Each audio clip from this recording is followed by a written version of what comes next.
Good evening, citizens of Portsmouth, everyone who is joining us online. Also want to welcome our city staff and our leadership team who is with us today. I thank Manager Carter for being here, certainly our attorney LaVonda Graham-Williams, and our clerk, Ms. Deborah White. I want to also acknowledge with us today the members of our Planning Commission, and they're going to introduce themselves once we get through this part.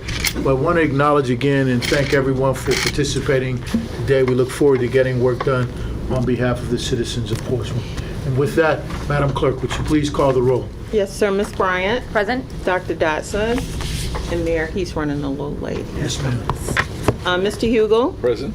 Mr. Moody. Ms. Thomas. Here. Mr. Tillage. Here. Mayor Glover. Here. And since we've gotten that part out of the way, we'll go ahead and move forward. I think, Mr. Carter, sir, you have the floor. Thanks, sir. Tonight we have the... Oh, right, okay. I was, Sorry, Mr. Carter, but we need to call their roll. right, Oh, I'm okay, sorry. and that's true. So, Planning Ms. Jackson. Commissioners, as I call your name, please reply with a verbal response. Commissioner G, Commissioner Curry, Present. Commissioner Taylor, Present. Commissioner Jiggets, Commissioner Melvin, Here. Commissioner Glover, Present. Commissioner Johnson. 4 members of the Planning Commission are present. thank you, ma'am. Now we'll move forward. Mr. Carter, Thank you, sir, you sir. have the floor. Thank you, Mayor, Council. We have the Planning Council with us tonight. First of all, let me address them by saying, got some wires crossed and got the late notification. I personally appreciate you pivoting and being able to adjust your schedule and be here. So thank you for doing that. It's not unappreciated and unnoticed that did happen. So thank you. I appreciate that. Where is she? There she is. Dr. Russell, she has this presentation that she'd like to kind of go through with us, and it kind of outlines some of the things that both of these bodies need to address collectively.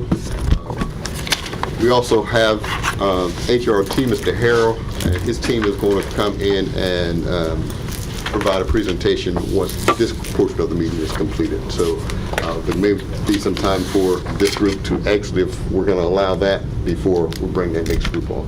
That would be appropriate, sir. All right. Dr. Russell. Good evening, everyone. Good evening, Dr. Russell. Good evening. All right.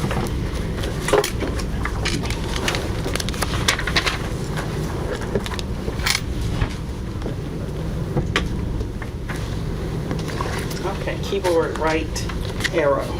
Got it. So going forward. Good evening, everyone. I am going to briefly set the stage for our meeting this evening, go over some information relative to the Planning Commission's performance over last year that we were able to glean from the Planning Commission's annual report. We're going to talk about 2 specific projects, our zoning ordinance implementation, specifically around some land uses that have a higher priority for the community, namely entertainment districts, event spaces, and short-term rentals. We want to talk about the implementation plans for the Link District, formerly known as our Innovation District. And then we have some questions that we'd like to pose just to facilitate a discussion between the Council and Planning Commission relative to what your priorities are and what we will jointly commit to for our priorities going forward this year. All right, so Planning Commission's performance in 2024, we had, and this is a pretty good score if you just base it on A, B, C, D, E, F. We had an 88%, which is, you know, I hail from academia for a couple of years. That's an A minus, is it not, or is it a B plus? It's a B plus, yeah. 80% concurrence rate between She was great on the curve. Commission recommendations and council's actions relative to those recommendations. So the commission considered 11 use permit requests, 2 rezoning requests, 5 Chesapeake Bay exception requests. So council members rarely see those, but that's when a developer wants to, or a property owner wants to impact the buffer area that are designated for the Chesapeake Bay Preservation District. We had 1 street closure, 1 street name change, and that's probably because after that request, the council adopted an honorary street name policy, and that is the street name tool that most applicants have used since that time. You adopted the Innovation District Plan, and the commission hosted 10 public hearings. So with respect to our zoning ordinance, the ordinance was adopted, the most recent ordinance was adopted in 2023. So it's been under implementation for less than 2 years. And, you know, it's new. So with all new things, we know that it's going to take some application to identify problems with that tool. And we have identified some. One that you just recently dealt with, or I would say we have just recently dealt with, both the Planning Commission and the City Council, is changes to how we are regulating going forward our entertainment venues and our event spaces. So you just approved those changes at your August 26th meeting. Immediately after that meeting, we started receiving calls from existing users about what the impact to their operations would be. And in response to that, we're coordinating public engagement meetings throughout the community at these specific venues for partner private entrepreneurs who are willing to host these meetings at their facilities to talk to them one-on-one about what the impacts will be. But in short, those impacts will be enforcement. Won't really require any improvements to their properties, as the existing vendors will have to do if they are approved going forward. You're going to hear tomorrow the manager directed staff to provide some information to council about short-term rentals, and we will brief the council not on specific recommendations, but best practices for the regulation of short-term rentals and what we are experiencing here in Portsmouth. Our ordinance, if a use is not prescriptively outlined, it is not permitted. And so short-term rentals are not outlined in the Portsmouth ordinance. However, in the Code of Virginia, as long as a property owner lives in the property, then they can use that property for short-term rentals, and we have defaulted to that. So we're directed by the manager to consider formalizing how we regulate that use in the city of Portsmouth, and we will be moving forward with that effort. That's an excellent segue to the comment about community education and outreach. And we had a citizen send communication this afternoon in response to this item being on the agenda that we are strongly encouraged to have community engagement and public outreach anytime we're considering changes to our ordinance. That is actually a best practice, and unless it's an emergency situation, that's our preference for how we move forward with the proposal of land use regulatory changes in our land use policies. Best practice is prior to a public hearing and while you're developing those regulations that you would reach out to the stakeholders in your community who are most likely to be impacted by those regulations, and then post-adoption of any regulatory changes like we're proposing to do with the entertainment venues and the event centers, to make ourselves available very broadly to discuss what those potential impacts are.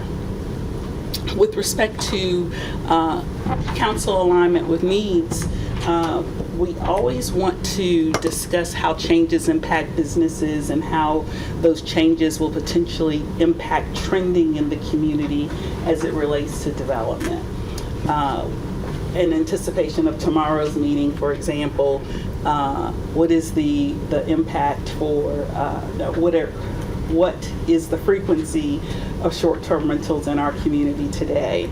And so the best way to try to get that information is to see what business licenses were issued.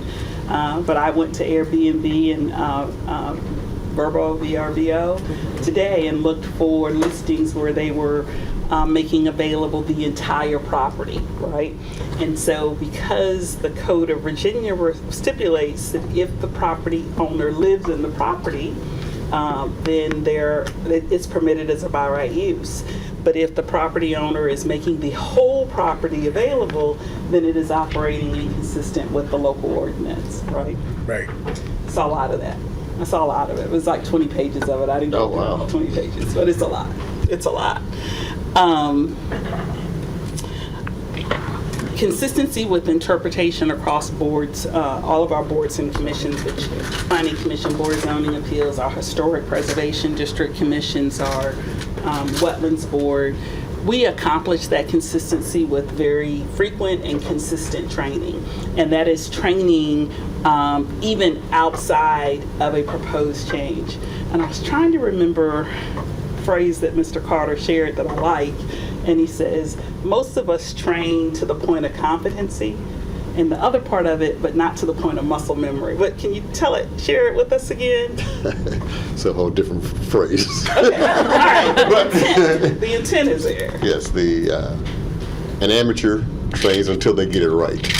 Okay. A professional trains until they can't get it wrong. That's what we need to do with all of our boards and commissions. So just so I'm clear, is that a Carterism? What is Absolutely. I call it Steveism. Stevens philosophy? Steve's philosophies, yes, sir. Okay, all right.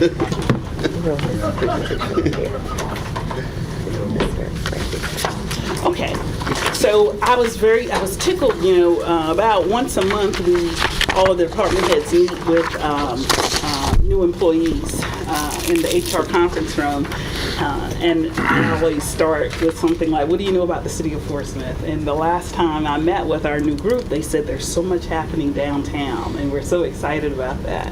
And I thought that was just really telling for where we are in terms of the implementation of our Link District, formerly the Innovation District, our waterfront redevelopment plans. I would say there is a lot that is going on behind the scenes. And in the planning world, there's a lot that happens before you ever see earth move, and so that our new team members know that is really exciting. It is exciting to me, but this is what's going on. We have recently, it's a delegation of about 19 of us, 20, I think it's 21, 22 of us traveled to Greenville, South Carolina. 3-day trip because Greenville is an award-winning community that is known for its innovation of itself over 30 years. It's bike-ped friendly, family-friendly, healthy economy, and not just Portsmouth, but Portsmouth, Richmond, communities outside of the United States, continental United States, are visiting Greenville to study what we can do or what they can do in their own community so that we have similar outcomes to Greenville. We actually just did that. I think it was April 16th through the 18th. On the 16th of September, we're going to have a debrief of that meeting for those of us that participated in that outing to determine what are the short-term and long-term implementation opportunities in Portsmouth so that we can be known similarly as Greenville, South Carolina. So that's one thing. On October 21, we're going to do a facilitated discussion with the Economic Development Authority for implementation of the Link District. And what we're going to do with them is an exercise where we say, what is it that you like about the design of various communities that have, some call it innovation, some call it other things, but innovation districts. Do you like the varied roof lines? Do you like the facade treatments?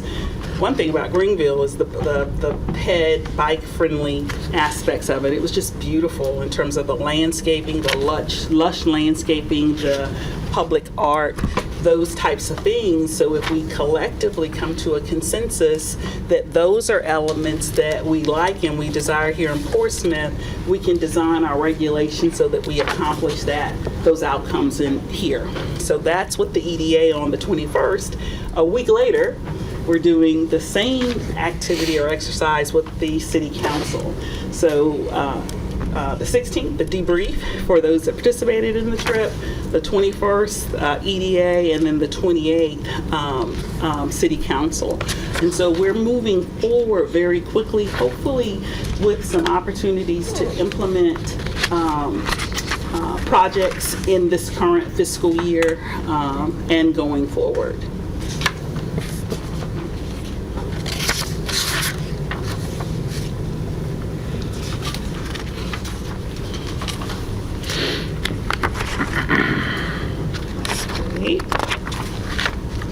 Come back. Next. That's all right. Arrow. There we go. Go. All right. How do you do that one bite at a time? Slow down. Do one step at a time. All right, so we're interested in some shared perspectives from our city council members and our planning committee. We want to talk about issues or concerns for council and commissioners. We want commissioners to share with council members where we need support or where you need support. And then where are there opportunities for joint leadership for citywide priorities, namely innovation district implementation, zoning ordinance, text amendments and implementation of the same. And then are you wanting us to engage to the community differently going forward than we have now? Now, I will tell you, and you know this as well, with respect to the most recent changes, we didn't engage in a proactive community or public engagement opportunities. We were more reactive, responsive, as people called, and that's why we're doing the effort in the next few weeks with existing operators. And so I'm going to sit close to the podium and take copious notes while you all have this conversation. And then we want to follow that conversation with what our priorities will be going forward this year. All right? Okay. Can we start? Sir. Mr. Carter, Councilwoman Thomas had a question, so ma'am, you have the floor. Oh, sorry. No, I don't want to jump in front of the city manager. okay. So go ahead, Mr. All right. Carter. Carter, you got the floor, sure. sir. Okay. Well, great. One of the things that we want to talk about this evening is the recent changes that we've made to the zoning ordinance, how that was kind of conceived, rolled out, now the aftermath of that. We have some other zoning type changes that we're going to propose with the short-term rentals being one of them. How do we improve on that process? How do we make that more easier on the planning council, planning commission, the city council, but more importantly, how do we make that easier on our citizens? We got to make this a process that's palatable. We know what our intent is, but sometimes that intent don't get relayed to our community in the same manner. So we need to do some things that kind of make sure that we don't end up being reactive in how we roll things out, but more proactive in the process. So I'd like to start with that conversation. But there's a couple of things I'd like to bring in after we finish that. So, Councilwoman Thomas, ma'am, you have the floor. So, Mr. Carter, that's your first opening question is exactly where I kind of wanted to go with my question. And first, thanking the Planning Commission for all the hard work that you all have done to even work on these ordinances and get them to us at a place to vote. Great work. I know it wasn't easy taking the, back and forth feedback, so thank you, Dr. Russell, and to the Planning Commission. I think to your point, we, lessons learned from this first rollout with the entertainment venues. What Dr. Russell already mentioned, like more proactive engagement. So with those entities that will be impacted by any changes, getting their feedback, even making them aware that the changes are in discussion of happening. And then I also think always putting ourselves in the shoes of the people, because we have ordinances. People aren't going to read those ordinances, even if the people are in that business.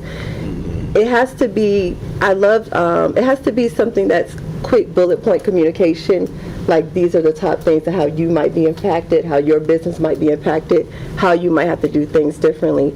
I want to throw out for a recommendation. I like the side-by-side comparison that Dr. Russell put together for the entertainment event venues. It was very straight to the point, a quick reference of the main changes from the current ordinance to the new ordinance. I think that type of communication is helpful to the general public. Ensuring, I want to stress, making sure that we put ourselves in the shoes of the public, that they're not going online and reading through an ordinance. They'll do it later when it pertains to their business, but in the initial part, to calm some fears and calm some concerns, having that quick, read for the public, I think is always beneficial. And that side-by-side comparison you provided to us in the email was very helpful, even as a council person, to be able to go back to the public and relay that information without combing through the jargon of the actual ordinance. So I'll throw that out there. Thanks, man. And also, I want to welcome the members of our Planning Commission, certainly Vice Chair, Dr. Curry, if you have anything that you would like to bring to the floor, or any members of the commission. We're here to listen and engage at this time, because, we want to know what is happening, and we want people to feel like this is a body that wants to hear from not only those individuals that we appoint to these boards and commissions to do the work to make our city better, but more importantly, to engage with the citizens. And it's important that we all engage. I will say, from my experience on being a liaison to the Planning Commission, it is important that we all engage. I know that folks may say that they don't have time or access to information, but this is pretty important stuff. And what happens is, when we don't engage, I think we kind of cheat ourselves a little bit. And that doesn't mean you've got to know all the answers, but here's another thing that I think we should use and we should deploy. Many of our citizens and our board members, we have a staff in the Planning Commission. We have a zoning director. And I would argue, when I needed to know about zoning and what happens in planning, I took the time to go to those folks and really kind of listen to them, because at the end of the day, they can break it down for you. And it's important for us to use our resources, because those resources, quite frankly, my mama used to say, if you do something without asking and you didn't know better, then it's on you, right? But if you do something and you don't know better and you want to know better, I think it's important that you ask the question. And so I would encourage everyone, myself included, my colleagues, use our resources. We have very smart people in our city, and they're here to help. I don't think anyone in the Planning Commission is here to be a deterrent to what you want to do if it's by the rules. But I do think they want to be a part of providing information to help you make a better decision. With that said, sir, you have the floor. One of the things that we did have the issue with, that I did call Dr. Russell, was when the vote was made on the rental. I immediately just went onto social media, and it was, the hot topic debacle, whatever you want to call it. It was that, and there was a lot of misinformation. And so I immediately called Ms. Virginia Jackson, like, hey, I know we made a vote on this. Is the right language correct, or am I missing something that we didn't do correctly? Because there was just so much going on. I'm like, I know this information is not correct, but I'm not going to fuss with nobody on social media, because many people want to be right in the eyes of their people when they're absolutely wrong, because they're not going to read. They're not going to go back and read. They just want to find someone to accuse and say somebody else's fault without going. Reading is very fundamental. And so that's one of the things that I've learned here. So I had to call and just make sure we voted on the right thing, and did no language change, to make sure we didn't make a mistake. I'm calling colleagues, hey, did we mess up? I'm going back and watching the YouTube, like, did I vote on something wrong? So I think just ensuring that, putting those bullet points, like Councilman Thomas said, to make sure that the public can understand. For those who do not want to further their reading comprehension, they can go and just watch the bullet points, and so we can have that type of hook don't find us for people who refuse to go back and do their due diligence. I think that would really help some of the community. Councilman Hugel, sir, you have the floor. Yeah, thanks, Mr. Mayor. So, Mr. Kerr, I think looking back on what we've just been through, it would have been helpful, in my opinion, if when we started the discussion about, hey, we need to fix the zoning language, that we paused the planning process for folks that were coming in the queues, because we put us and the planning commission, I think, kind of painted ourselves into a corner, because we started accumulating people that were deferred, and we told them, you're deferred until a particular time, and we kind of guessed at the time that we deferred them to, based on how long do we think we need to get the language fixed and approved. I know, as a planning commission liaison, the planning commission voted on language that wasn't finished, and Dr. Russell took the time during the meeting to explain, because we had just had a council work session and identified some additional things that we had asked to be addressed. She briefed the planning commission on what those things were, but the team, Dr. Russell and the attorney and everybody that was working on the language, hadn't really finalized that language yet when the planning commission took their vote. And they needed to take their vote in order for it to get onto the council agenda in time for us to vote, in time for us to fulfill the kind of the commitment that we made to the businesses, that, hey, we're going to have this done so that we can call the question on your request. And so if there was some way to interrupt the process before we painted ourselves into a corner, and therefore give ourselves a little bit more time to work together with the planning commission, work together as a team with you all, and make sure that we were methodical, not only in fixing the language, but also in communicating what the changes were, so that we maybe cut through a lot of the misrepresentation of what was going on that ultimately happened. And I think, to Commissioner Curry's point, where there are people always going to go into social media and broadcast what they think, whether it's correct or not correct, it's what they think. So we can't stop that, but I think we can get ahead of it better than we did, because we were kind of always playing catch up to try to get the thing into our hands and approved, so that we could then get the business owners that were waiting in the queue through their approval process. So I think that would be my feedback. It's a good observation. Mayor.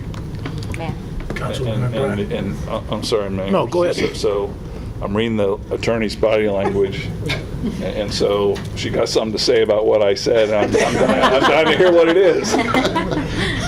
I'm trying to get better, Councilman. Well, I apologize for not seeing the same thing that you saw, but ma'am. Thank you, Council. I just want to point out a couple of things that for this particular set of ordinances, we had a very distinct and discrete direction to go in. And it wasn't done overnight. And I think your comments allude to that. And I know that's not what you intended. There were several meetings with a large body that included not only my office, but also the planning department and other departments within the city. Many times. We updated the community several times at every meeting about what the progress was going to be. I'm not saying the suggestion that Councilwoman has made is not a valid one, but I don't want the imagery to be that we shoehorn this in. We researched tremendous amount of ordinances across the state and even outside of the state to make sure that what we had was going to be constitutionally sound, that it would pass the muster of what was in other communities. And then the council also, the commissioners, they pretty much passed what we had settled on. So I don't want to give you the impression that your work was not important either. There were just some things that we needed to tighten up in terms of language, but it didn't change the body of it. And quite frankly, ordinances are difficult things to make simple. And it is not like everything doesn't have, what do they call those in school, those little short forms of stories that you don't see in the cliff notes. Everything doesn't have a cliff note. And I appreciate that we want to make it accessible to our community. I'm supporting that, but I don't want them to get the imagery that you show up in court with this cliff note, that it's going to get you past the muster of what happens, or you show up to commission with these cliff notes, because words are defined throughout the body of the ordinance, and I just don't want to mislead the community to believe that that's how they're going to get their points across. That's not how it is. And so I just want to be very clear on that point while we're thinking about this, and that was it. I respond. Yes, sir. So you're right. I don't, in what wasn't intended to convey that we took some expedient path to get there. I know there was a huge amount of work that was being done behind the scenes to get the language put together. My point was only, we put pressure on that group to hurry up and get that body of work done. And I don't know that we necessarily, couldn't have given them another month, 2 months if we needed to, except that we kind of boxed ourselves in because we started deferring requests and then creating an expectation, hey, we're going to get to you. It's not tonight, it's in 2 months, it's in 1 month. And now all of a sudden it's the night of, and people are working like crazy to try to get the thing finalized. And then we're working like crazy to understand what it is that's being finalized, so that we all know what it is that's about to happen. Right. Fair enough. Thank you. Councilwoman Bryant, ma'am, you have the floor. Thanks, Mayor, and thank you, Planning Commission, everyone, for being here. I'm really glad that we're having this conversation, because I think there are always areas to improve when it comes to communication, because that is our role, to serve the citizens. And I think it's really important to recognize that information and misinformation travels very fast now. We all witnessed that, and that's just where we are in the world. So I think this conversation is important, recognizing, yes, these are ordinances, and it is deep, it is a lot to digest, but we have talked before with Mr. Carter about having some unified messaging that comes from council, certainly could also come from the Planning Commission, something that we can all say that's a very firm, digestible statement about what we just did. And as we travel to civic leagues around our communities or post on social media ourselves, that we can all deliver that message as one voice, because that will help people understand it more efficiently. And certainly we don't want to minimize what we've done, but whatever is before us, there is a way to convey something as one, rather than, I know we were all doing our part to kind of get out information the day after. So I do really hope we can look into some joint messaging. And I think another effective avenue might be targeting the specific groups that are potentially going to be impacted by the ordinance. So in the last case, it would have been restaurant owners, entertainment venues. If we're looking at Airbnbs, if we can somehow target them maybe through civic leagues. If they don't live in the city, that might be difficult. And we've talked about the difference between Airbnbs where the property owner lives there versus not live there. But civic leagues might be a useful avenue. We have several that are very active, and they may be able, a simple email or letter to presidents and say, hey, we're going to look at this. If you know of any Airbnb owners in your neighborhood, restaurants in your neighborhood. And so hopefully that could be another way to have a direct link. Councilwoman Thomas, ma'am, you have the floor. Yes, and again, I want to thank you, City Attorney Graham, because I wasn't, again, like Councilman Hughes said, I understand this went through a long process. I sat on the Planning Commission as well for 4 years, and just thinking back to when I was on the commission, but a citizen as well, the communication, this is something we've always had to work on, the communication of what you do from planning to council. Even I back then didn't fully see the full scope of it and understand it. And of course, I'm going to kind of step back a little bit because I always want to put myself in the mind of the citizen. One, okay, Planning Commission meets at noon, right?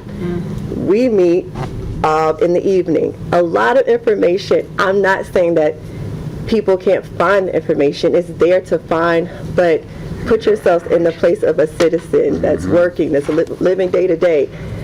An issue doesn't become an issue until it is an issue, if that makes sense.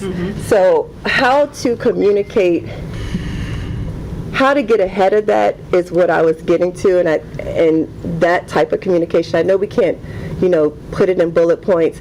My point of bringing up the side-by-side comparison, and I talked to you, City Attorney Graham, about this, like what can I put out, was that it wasn't all-encompassing, but it did give a quick, highlight of these are the core points. Of course, everything goes through council, and we can make recommendations or so forth as we see fit. That is the process. But a citizen that owns that type of business or that frequents that business, that entertainment venue, for example, they just want to know, what does this mean to me? And so sometimes if we can just get that type of verbiage out, it's helpful. And I want to also bring up, I just highlighted this, let me see, in your presentation, Dr. Russell, I wanted to, since we're on this topic. For example, we have this, you mentioned the link district and the collaboration meetings coming up. So the debriefing meeting on 9/16, that's with the Planning Commission at noon, right?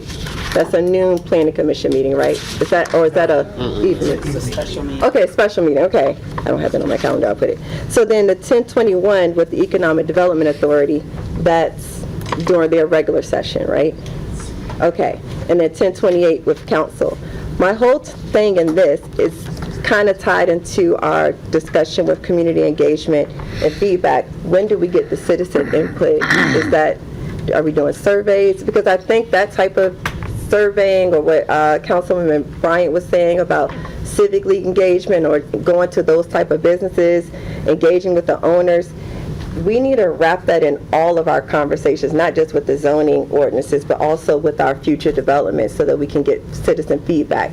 So I just wanted to throw that out there in terms of communication and remembering to put ourselves in the seats and feet of our citizens that are working every day, that are not civically engaged every day, but when something is important to them that impacts their business, their economic, their entertainment, their day-to-day lives, it will become important, and getting in front of that is what I want to continue to push and for us to tackle and do better. I cannot fault citizens when they go online and social media. Do I like it? No, but that just makes me look internally and say, what could we have done better? Not to blame the citizen. What could we have done better to get to kind of get in front of that? So I'll be right there. There's a lot. That was a lot. That was all just title around communication.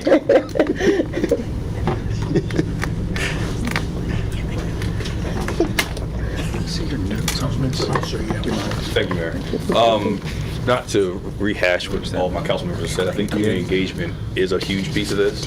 And especially when you're hearing from the community that, things are starting to really happen in downtown.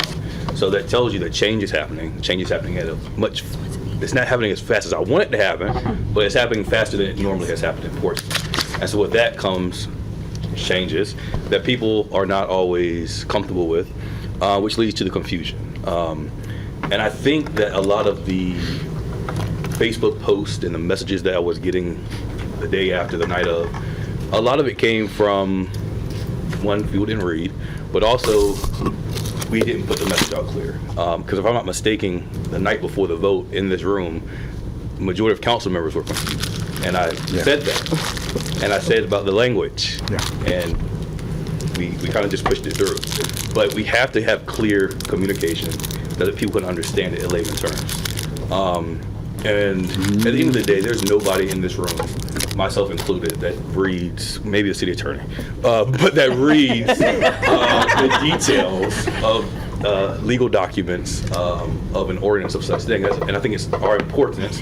Well, okay, maybe Mr. Carter, but I think it's important. I think it's really important that we do provide those helpful tools to citizens. Because at the end of the day, it's not our job to maybe spoon feed people. However, it is our responsibility as a council and as a city to educate people and to keep them informed on what's happening. And I think in order for us to get to that vision that we do have for the city, it is for us to be inclusive. It is for us to have camaraderie and engagement amongst our citizens. And I think whether it's the entertainment, whether it's the short-term rules, whatever it is, when you're changing ordinances that have not been enforced, we really have to double down on the enforcement. On the communication aspect on it. And so that would really just be my biggest critique of the whole situation, and just communicate. We cannot over-communicate too much, and I think sometimes when we think we have done enough, we need to do it again. And that's one thing I've learned since being on city council. I don't care how many times I say it, we got to say it again, right? And so moving forward, just more community engagement, and have the community engagement on the front end of it, and then all the way throughout. Because now we're going back trying to course correct, and it's good. To me, I think it's going to make it more confusing. Ma'am, go ahead. You have the floor. I would just like to say, first, if I inform you, it's education. If you ask me about it, it's an excuse. And I think we really should meet the people where they are, which is social media. So if we compile a message to send out the changes, just make it short, sweet, simple, to the point, easy to digest, because there is a lot of language in the ordinance that's like, okay, my head is hurting after reading that. But we get it, but they don't. They just want to know how they're going to be impacted. So I think we should figure out a way to show up in social media as maybe like video. Of course, educational video is not always entertaining and fun, but nobody would be able to point the finger and say that we didn't get the message out there. So that's it. Sir, you have the floor. I am amazed at this meeting to see that we are all advocating for our citizens, and we're not standing up here and saying this is the way government works and we're going to do it this way. This is an amazing different turn in our city to see all of us engaged and so concerned for our citizens before the government. Thank you guys. Thank you guys very much.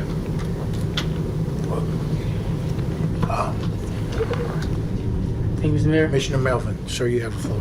Thank you. Just a suggestion.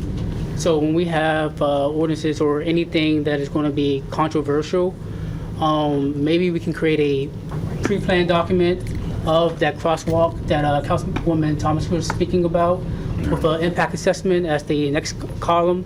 I know during our last meeting we have a high-level executive summary that was pretty well, and I really liked that. It was quick, and I was able to access the information that I was about to read. But if we have a pre-plan approved by council, obviously, then as soon as you all vote on a ordinance, regardless if you know what direction the voting is going to be, even if we release that pre-plan as soon as you all vote, and if it's the right direction, then you get in control of the narrative right away, especially on social media, so that we're not waiting a few days or a week to respond to the citizens.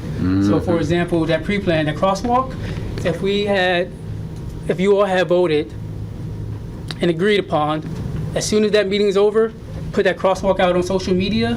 Here's the truth.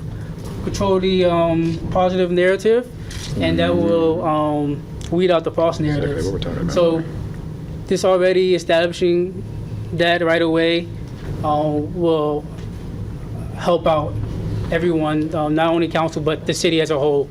And you won't have to worry about those pushing the agenda because it's already pre-planned. As soon as you vote, as soon as the meeting over, already published. That's all I have.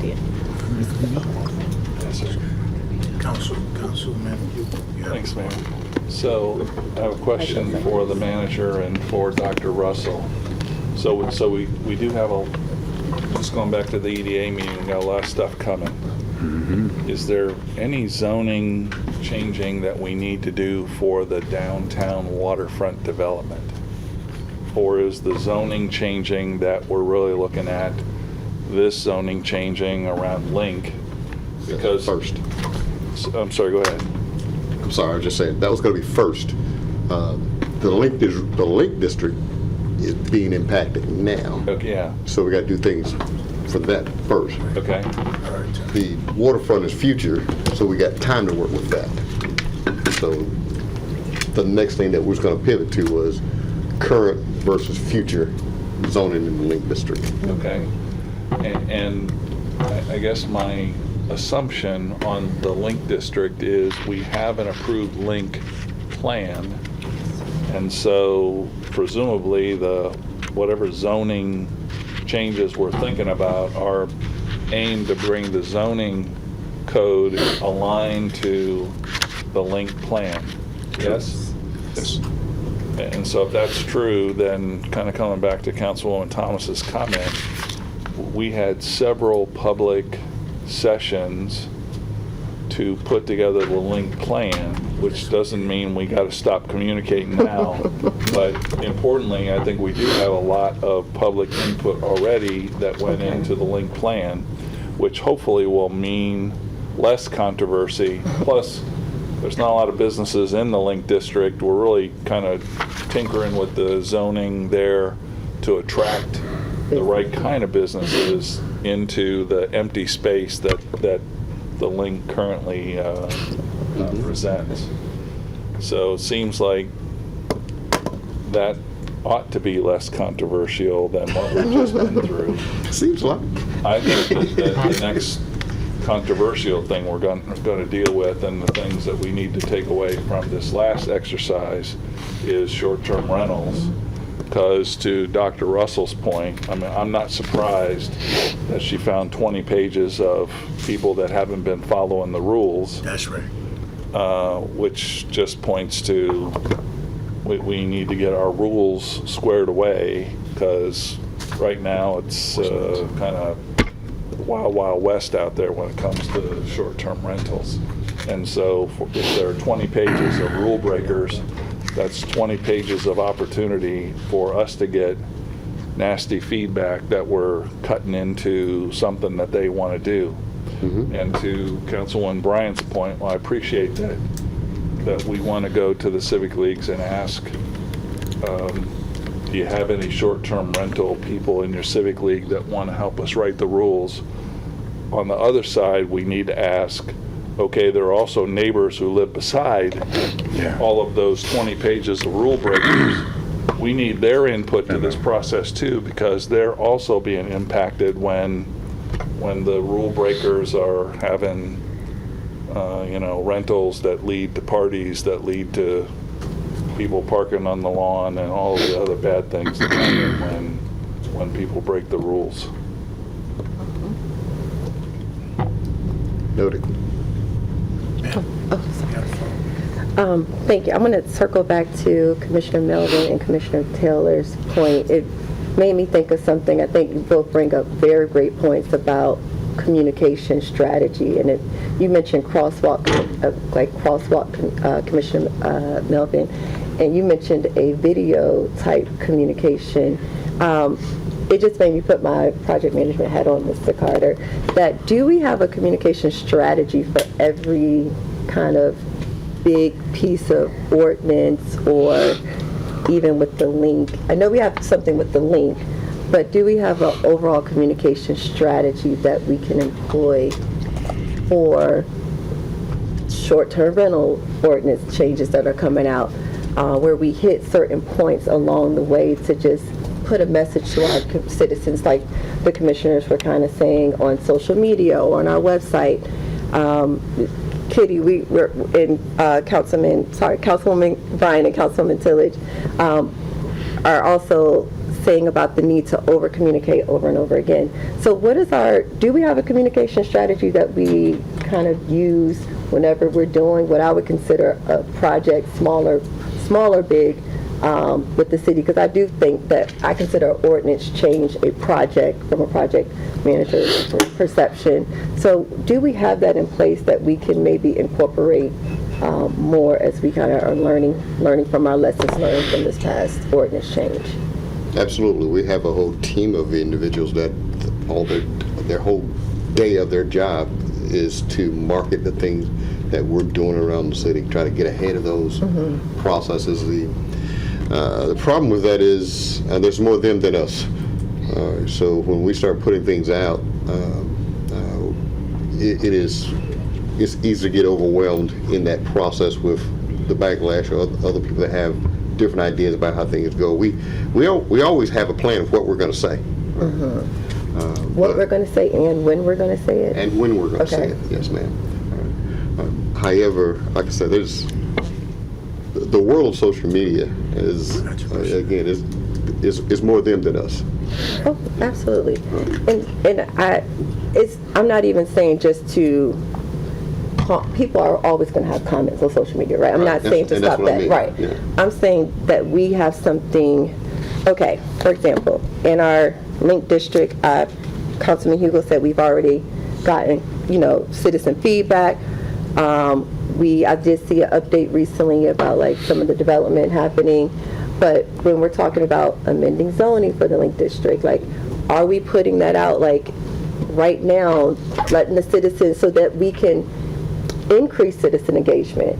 What is our goal for citizen engagement? What are our metrics that we're trying to meet for citizen engagement to make sure that when we're all said and done, that we feel good that every citizen that wanted to have a voice had a voice?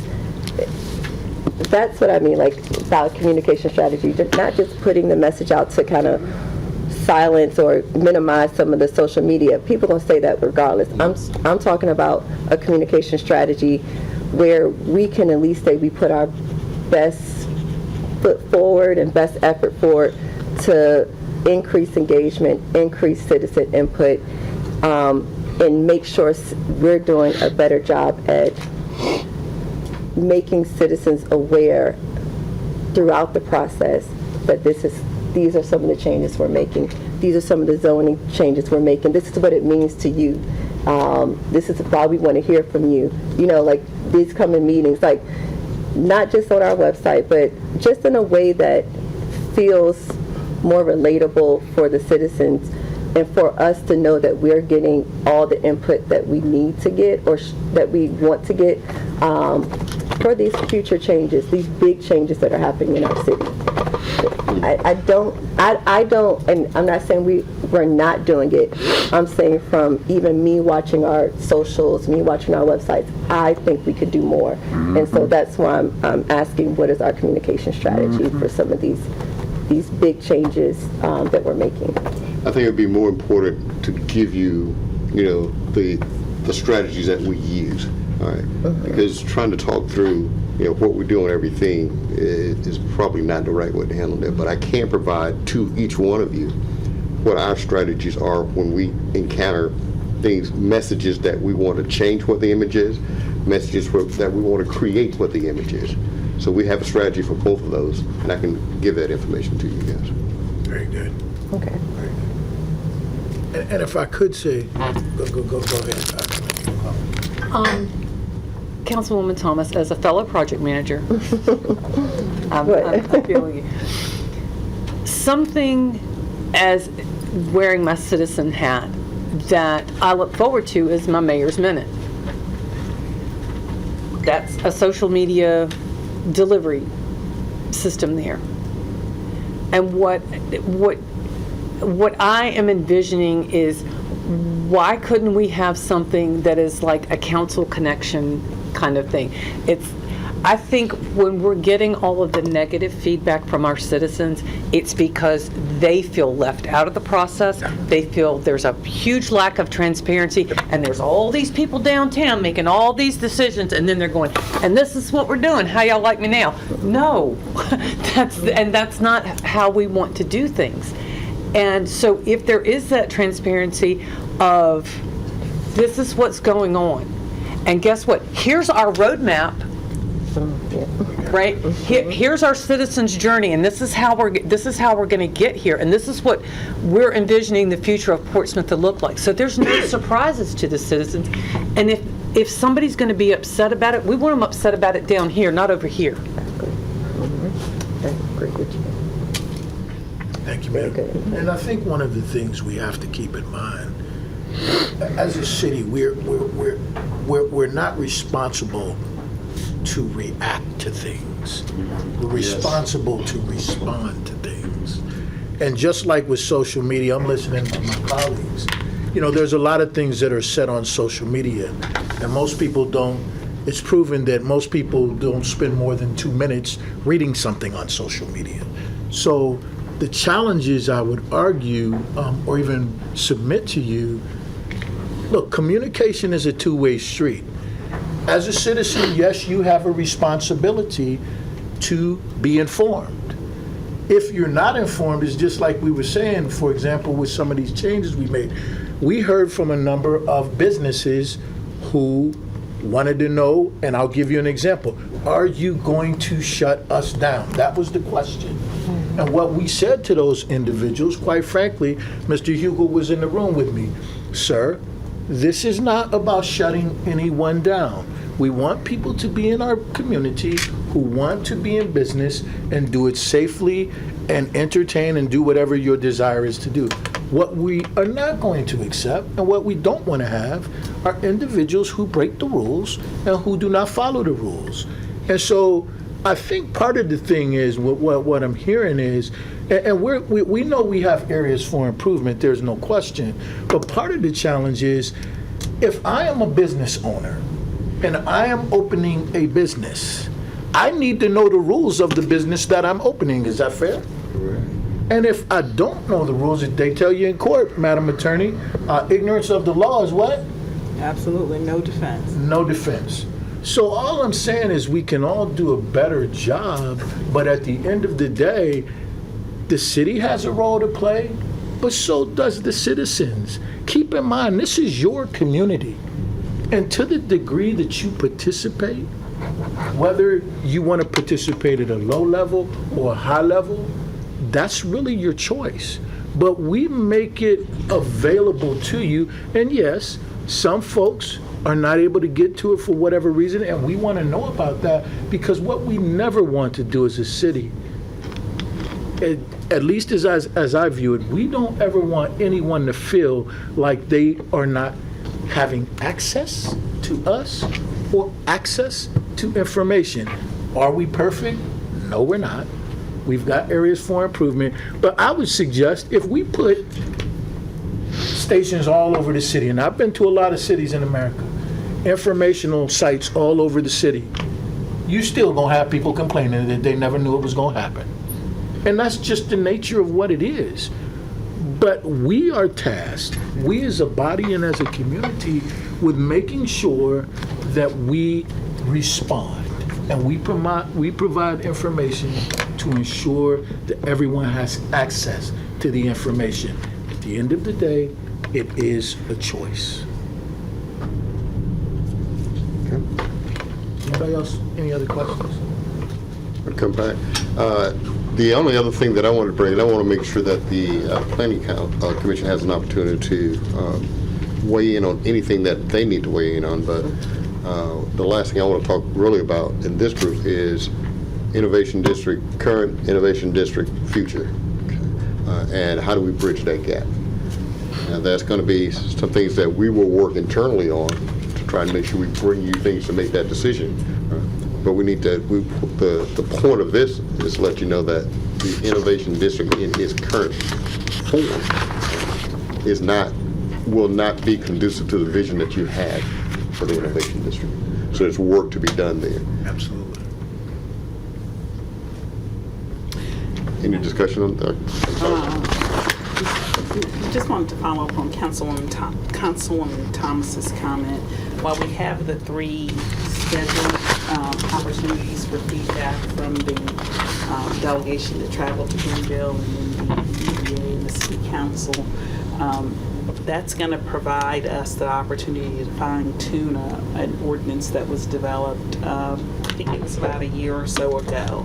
And then once we have that document, then we'll have the public engagement around the stakeholders along the corridor, the property owners along the corridor. And so it's not going to be a missed opportunity. It's just a little bit premature for that right now.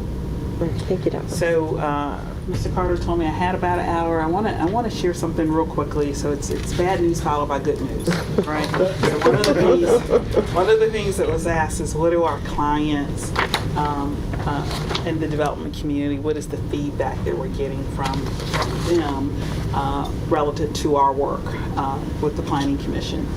And I don't have that. We don't have that. Planning Commissioner Taylor asked when we queried the Planning Commission about training opportunities that they wanted.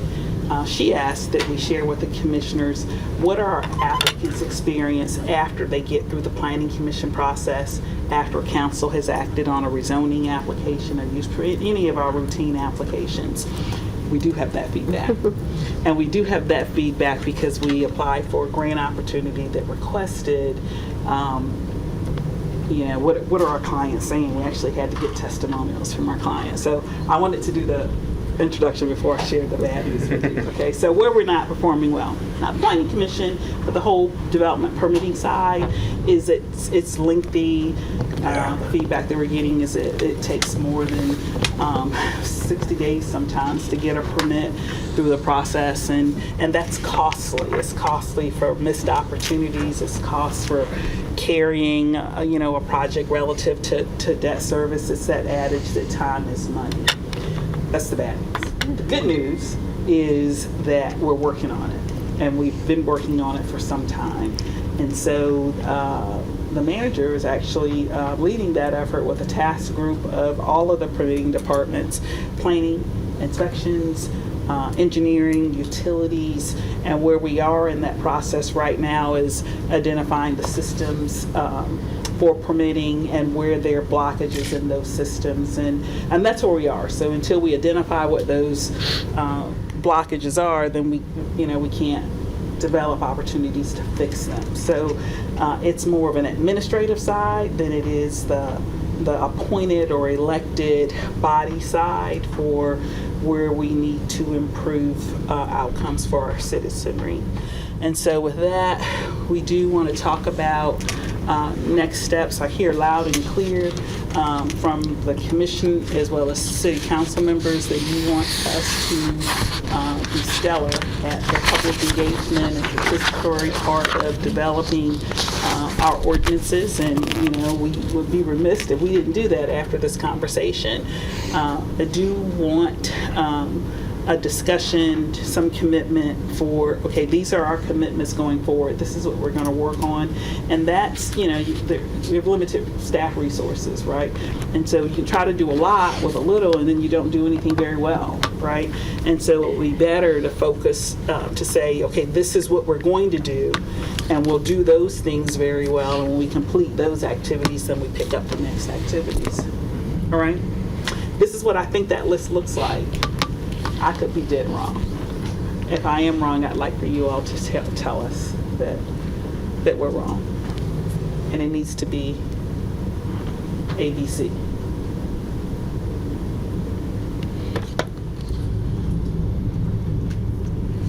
Councilman Hugel, sir, you have the floor. I have an opinion. Really? So, I attended a couple of Civic League meetings where y'all came to talk about the work on the comp plan. The Civic League meetings that you attended were pre-advertised that you were coming. and the attendance was poor. Yeah. The people that were there don't know what a comp plan is.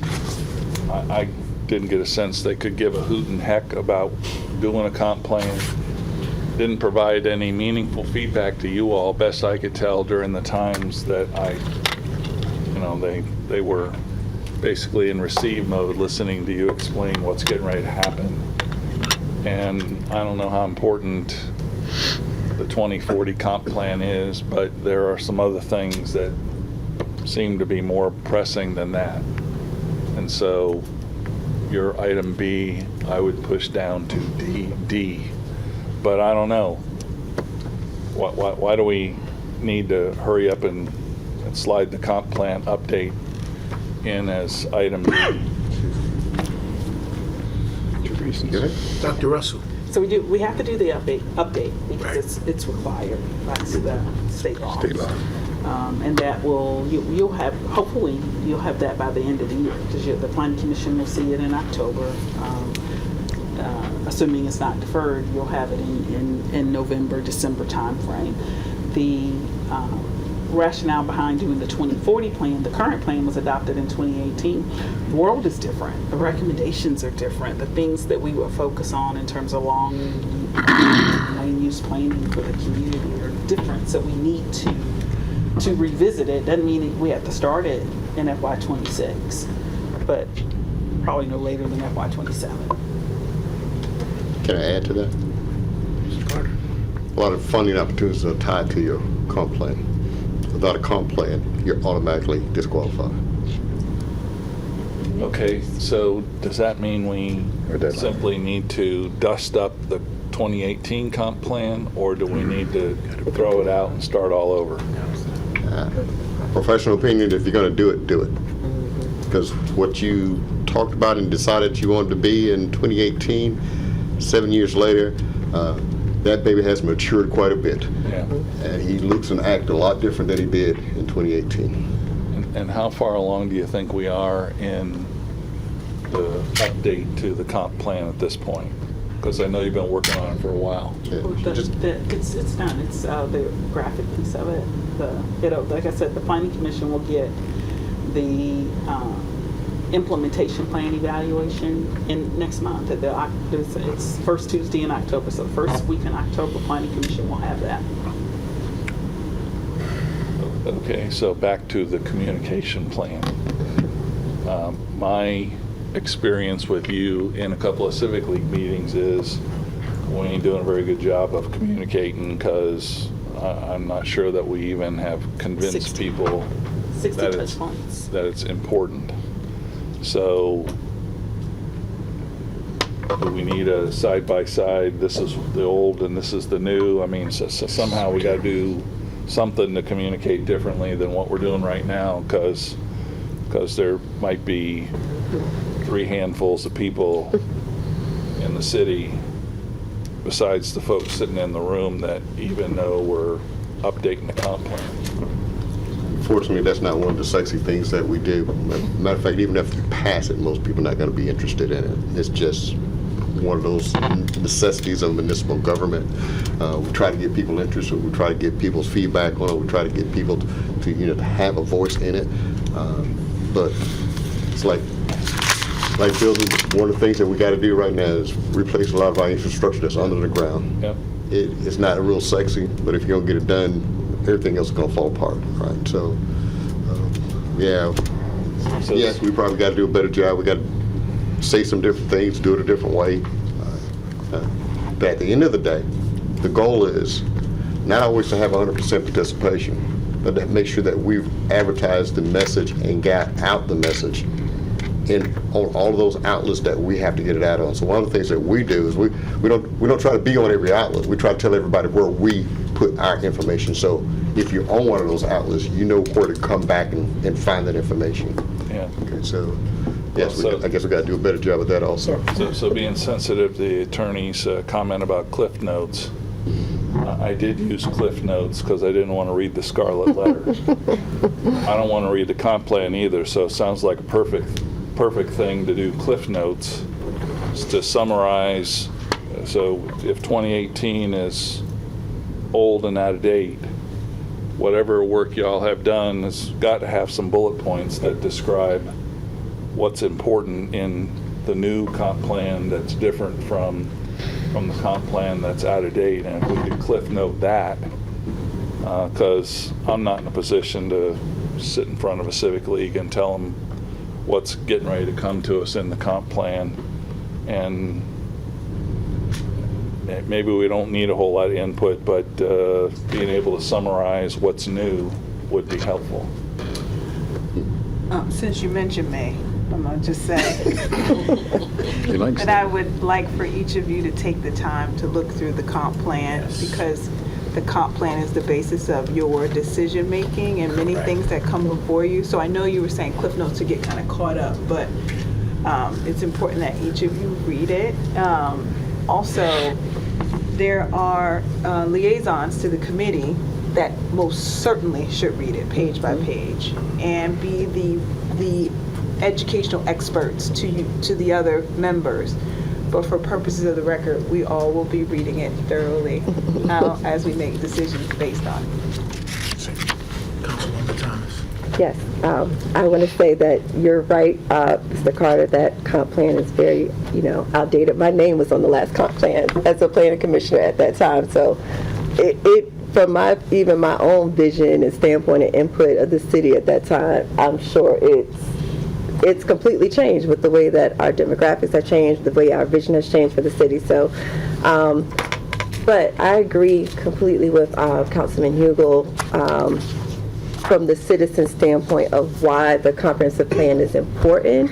And then even from, I think you just mentioned it, Attorney Grant-Williams, how it impacts all the decisions that we even make as a council. And why, I think during our last joint meeting with EDA, I was asking how does our development align with what's in our comprehensive plan. And I think speaking on those points or having something to speak to those points when we are going out addressing the civil leagues is very important.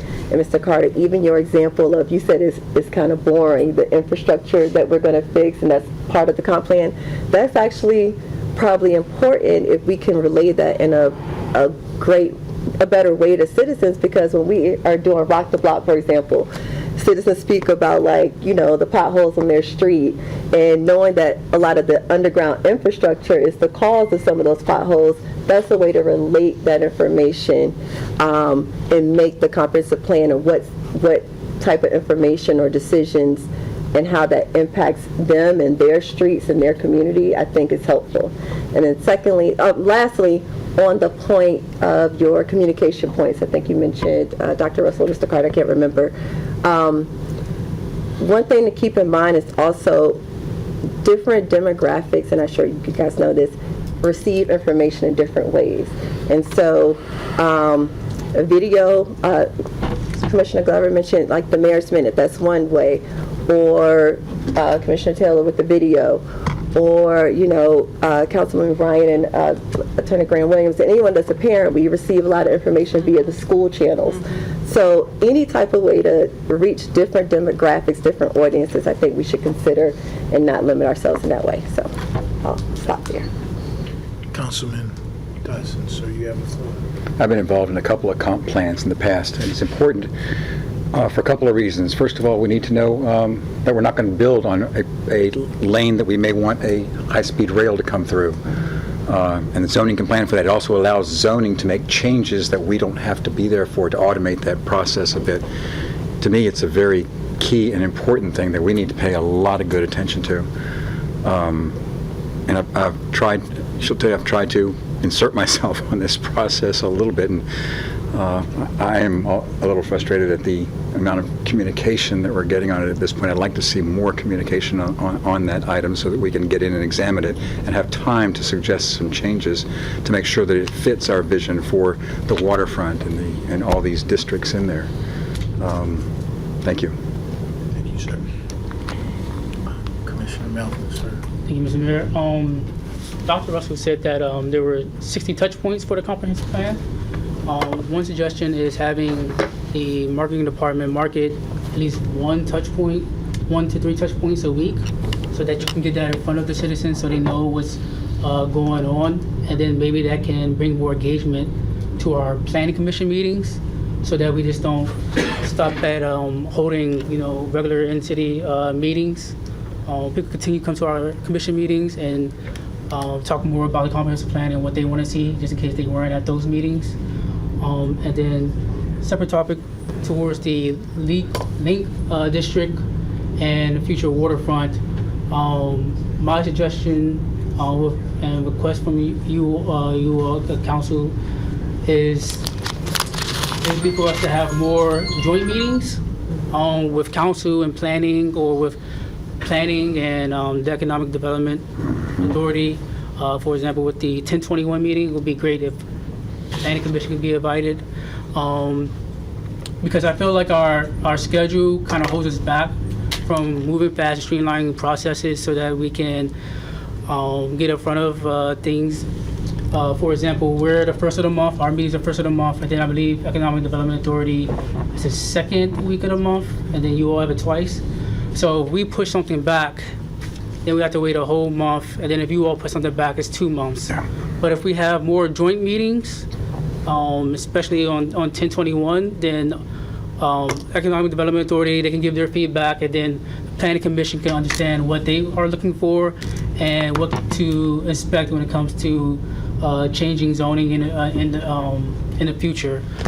Even previous example here with the ordinance we just passed, when we knew that the ordinance was going to be pushed back because it needed language change, at that moment, I believe that council and our planning commission should have got together and spoke on the matters that were concerns.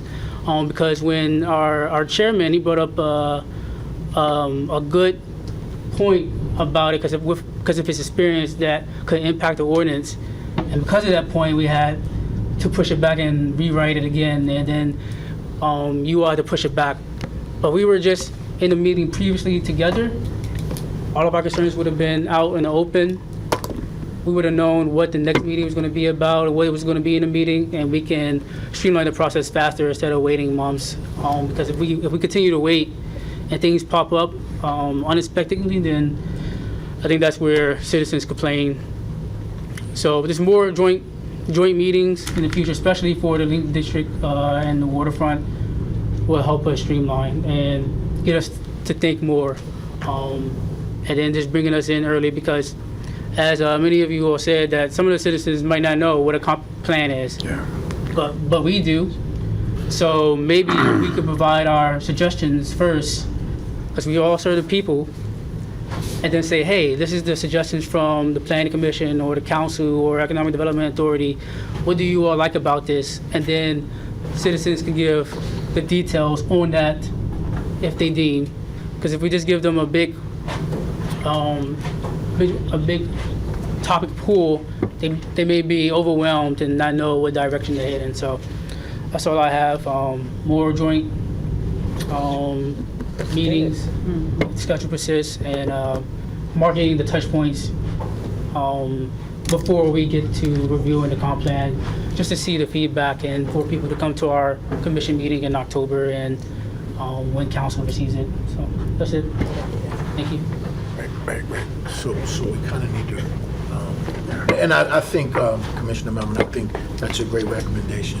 But I don't want to seem like I'm the contrarian, but I will tell you, we have done community meetings, we have done other meetings, we have done off-site meetings, and the unfortunate thing about that is we get the same 5 people at those meetings, and that's not saying that your recommendation doesn't have validity, but what it is saying is, I don't know what the answer is, perhaps, but meetings don't bring out more people, not based on my experience. They bring out the same 5 people, and the same 5 people usually have the same grievances. And so that's just the reality. Maybe there's a different way we can do it to engage more people, and we're open for discussion, but just keep in mind, I mean, we're all working together in the same way. I think we all have schedules. It's nice to say let's have more meetings, but I think that's a whole nother animal to tackle.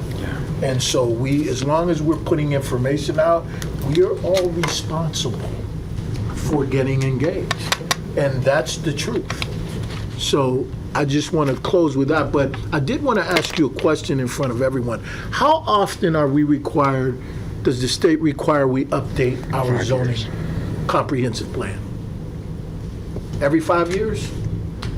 You said zoning comprehensive. Well, a comprehensive plan. Okay, comprehensive plan. How often? Every 5 years, we should be reviewing our comprehensive. Every 5 years, we should be reviewing our comprehensive plan. So now we're in that cycle.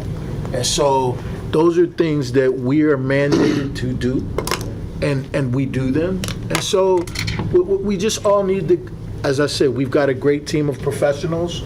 We are not going to figure it out all tonight, but I want to thank you, each and every one of you, for your service, because we couldn't get the work done without you all volunteering as commissioners to get your work done. And we rely heavily on that or as a body of council. So I want to acknowledge your presence and your service on behalf of our council. Thank you. Thank you very much. And with that, if there are no other questions or concerns for the good of the order, we're going to go ahead and adjourn this part of the meeting, and then we'll bring up the next presenter with Mr. Carter. But let's take a 5-minute break real quick to get everybody back online. Let's come back at about 7 o'clock. A little more than 5 minutes. Okay. Let's come back at 7 o'clock. Thank you, sir. You guys don't have to stay for that, so.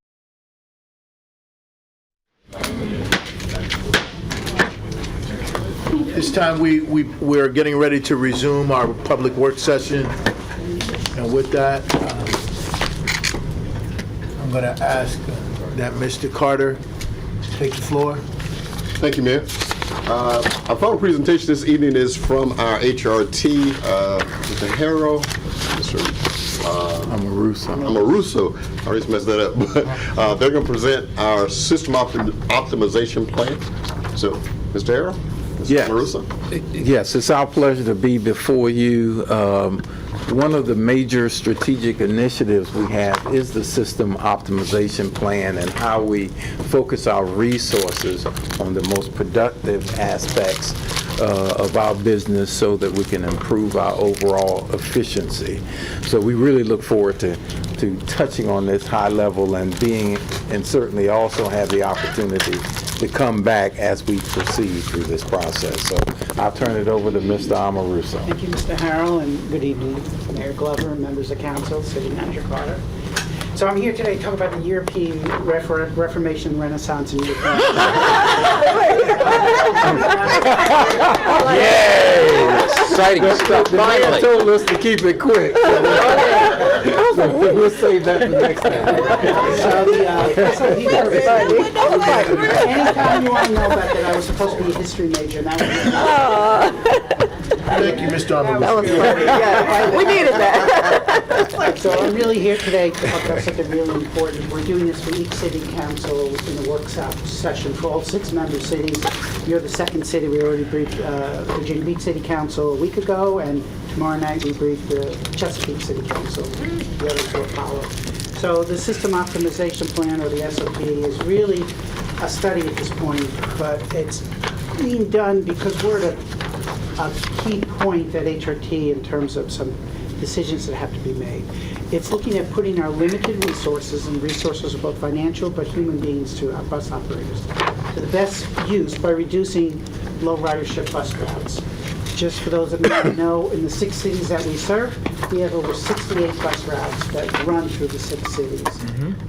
Not all of them are stellar performers. Some of them do very well. Some of them are high performers. Some of them are in there to provide geographic coverage. Why is the SOP needed? We're not in this alone. Almost every major property across the country is doing this because we're all facing similar challenges. We want to increase ridership by putting the service where it's most needed. We want to improve reliability and keep that compact with our customers, that we are reliable. We will be there when we publish our schedule on time without missing a trip. And we want to reduce costs for our member city jurisdiction. All 6 cities contribute in one form or fashion in paying for that service. we are kind of in the bottom quartile of our size transit agency in terms of passengers carried by revenue hour of service. We are missing trips because we don't have enough bus operators. This is not unique to Hampton Roads Transit, but something that's occurring throughout the country. It's an effect of the pandemic. Just as an example, in June 2025, there were 1,200 trips missed due to operator unavailability. To give you an idea, that's about 3% of the trips we put out on a monthly basis. The SOP impacted local routes costs about $6.43 more per passenger that we carry than our regional high-frequency backbone network, and I'll talk a little bit about that. The bus operator shortage is challenging us because it's preventing us from returning to pre-pandemic service levels, pre-pandemic meaning fiscal year 19. We're approximately short 50 operators just to put back what we used to run in the outside cities. And then to fully implement the regional transit system network, the 13 backbone route that's funded with the General Assembly money that was passed in 2020, we need another 45 operators on top of that. Right now, a lot of our operators that are newest to the HRT system are forced to work overtime to meet the schedules that we print. HRT really needs to match its resources to the network that we have. The lack of operators mean we cannot reliably operate those 68 bus routes, and right-sizing the network will allow us to be more reliable and not miss trips. You heard a lot about microtransit. We have 2 pilot zones or demand responsive service in the city of Virginia Beach and Newport News due to some grant funding that we got through the state. It's a way to service transit demand that's lower than what is required for fixed route service. So those routes running every hour and maybe carrying 3 or 4 passengers per hour, you could do better with minivans and shared rides with other people through your app. To fully implement the high-frequency network, we need to free up bus operators. Right now, of the 13 routes, only 3 have 15-minute high-frequency service. 2 in the north side on the peninsula, Route 20 in Virginia Beach to Norfolk. Right. Optimizing service on low-performing local bus routes is one of the core principles we look at in the planning thing, but we're also going to look at streamlining and consolidating routes. In urban centers such as Portsmouth and Norfolk especially, you have routes that operate close to each other. Perhaps we can consolidate some. Realigning some moderate performing routes to give them stronger performance characteristic and maintain that fixed route coverage is another principle. And adjusting the levels of service, and you talked about this with the comp plan discussion, things don't stay static. Parts of the city are growing, other parts of the cities are not. We want to make sure we're adjusting our service based on the most current land use planning and land use thinking. So I have 3 graphs that kind of show a little bit about what we're talking about. For those who may not be as familiar as some of the council people may have been on council longer, the way we fund services, we get federal and state operating assistance. We get some money from the fare box that the customers pay. And then what's left, the cities pay at the margin, so to speak. So on average, between the 6 cities, you're all contributing about 40% for the cost of that service. Some cities a little bit more, some cities a little bit less. So the state rewards funding based on how productive you are. The more people you carry per trip, per hour, per route, the more money you get, because it's a process that they award funding based on how you perform against other transit properties in the Commonwealth. So I have a graph here. The 13 regional backbone routes are shown in green. This particular one is looking at operating cost per passenger for 2 fiscal years. The state looks at it in 2 fiscal year bundles. And you can see our benchmark, the minimum performance benchmark is to at least, on an operating cost per passenger basis, perform for regional backbone routes at $11.86, and you can see almost all of them do better than that. There are 2, both of them in Portsmouth, that are waiting for that 15-minute service that are just above that benchmark. There are some routes that are true local bus routes in your city, the 41, the 50, I've highlighted them in orange, the 57. They are not, you can see the more you go to the right, the worse they're performing. Instead of numbers like $10 an hour per passenger, they're more at $20 per hour per passenger, simply because you're not carrying that many passengers per trip. So that's the first metrics. The second is how many passengers you carry per hour of service. The bulk of our 68 route in the system run about hourly service. Some run 30-minute service, and right now only 3 run 50-minute frequencies.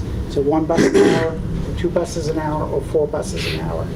And you can see here, in this case, what you want to do is carry more people per hour. And there are routes, again, on the far right that are not even meeting the minimum benchmark of $6,084, 6 passengers, almost 7 passengers per hour of service. The 47 and 45 perform very well.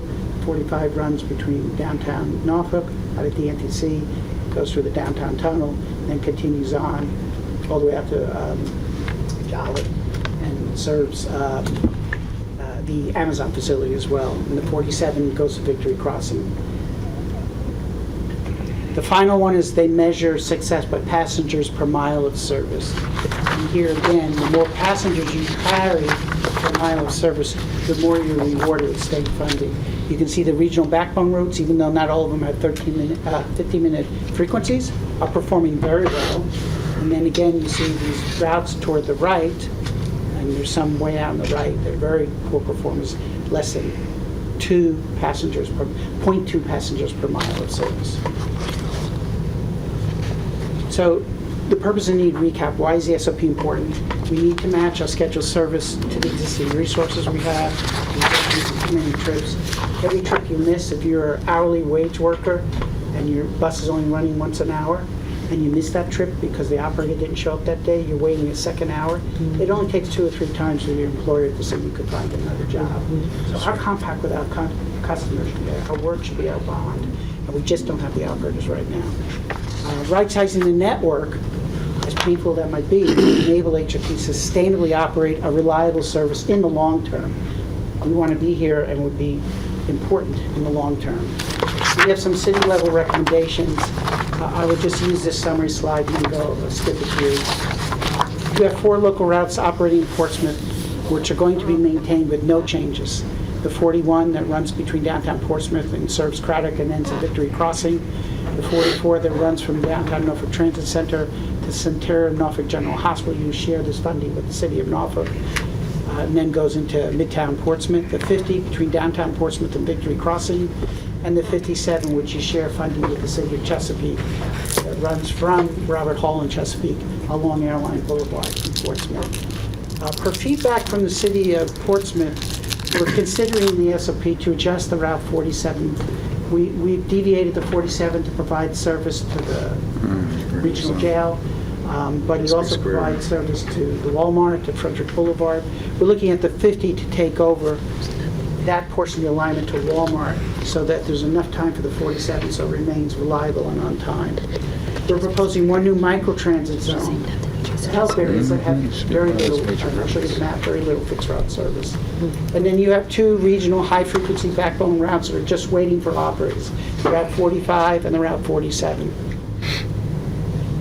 I have maps for all of these, and they're in your PowerPoint. I won't go through them.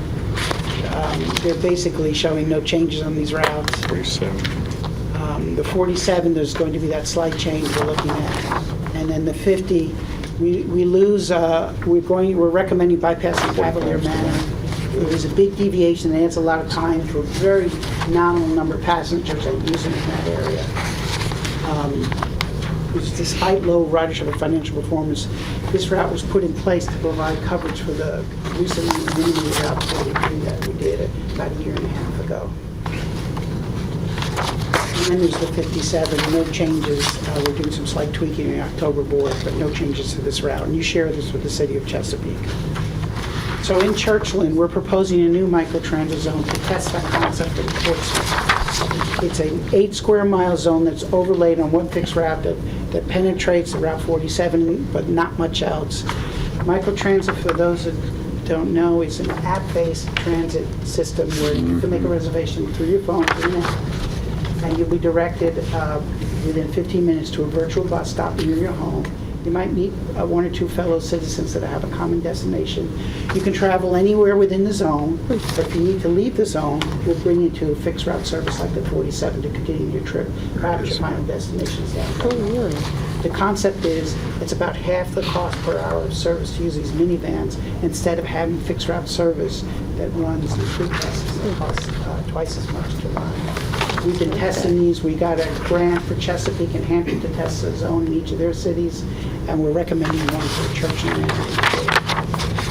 just to keep it moving, in total, between all 6 cities, we're proposing eliminating 12 underperforming routes. The elimination of those 12 underperforming routes frees up enough operators to fully implement the regional transit service on the 13 regional backbone routes that provides 15-minute high-frequency service. It also allows us to have additional operators freed up to bring back some of the pre-pandemic service levels that we've been waiting to bring back.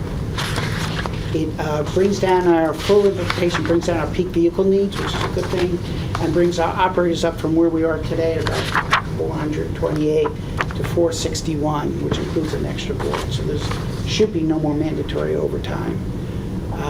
That's what we get out of the SOP. Customer impacts, we get over 300,000 more Hampton Roads residents to be within walking distance of a route that's operating every 15 minutes. That's a game changer. The little bit of service that we're losing, those bus stops that are no longer going to be served on the SOP account for less than 3% of all boardings and alightings in the HRT system. So we carry about 35,000 people a day. So 3% of that would be lost on those routes. The lower wait times, you would have no more than 15 minutes before another bus comes or microtransit vehicle comes in your zone. And we keep that bond of improved reliability, eliminating these trips. Operational impact, this is a big one. We can bring the operators in. We've been doing pretty good at bringing them in. We are a collective bargaining unit, so those that are newest into the system tend to have to do the mandatory overtime. It burns them out. In 12 to 18 months, we lose them. So the resources we bring in training them, getting a commercial driver's license, they get burned out because we don't have enough operators. So it'll improve operator retention.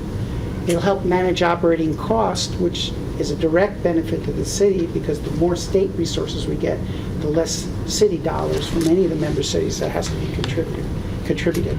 And it enables us to do what we were supposed to be doing, which is bringing forward the remaining 10 RTS routes with 15-minute high-frequency service.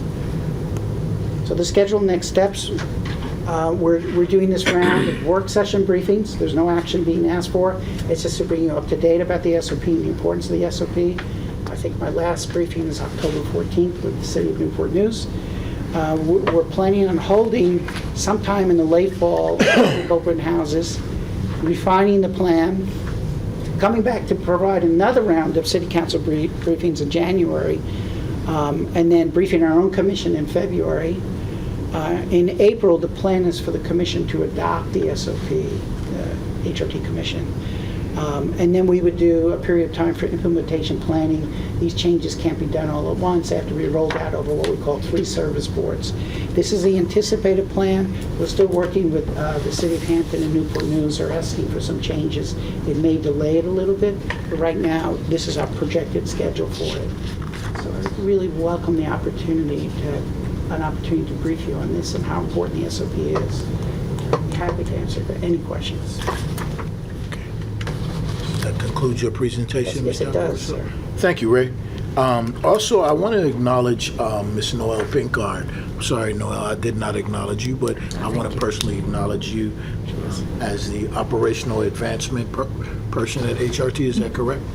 Okay. So we got the whole team here. Certainly, I will let everyone know I do serve as board chair of Hampton Roads Transit, and we've gone through this systems optimization program. We think it's a good way forward for the obvious reasons.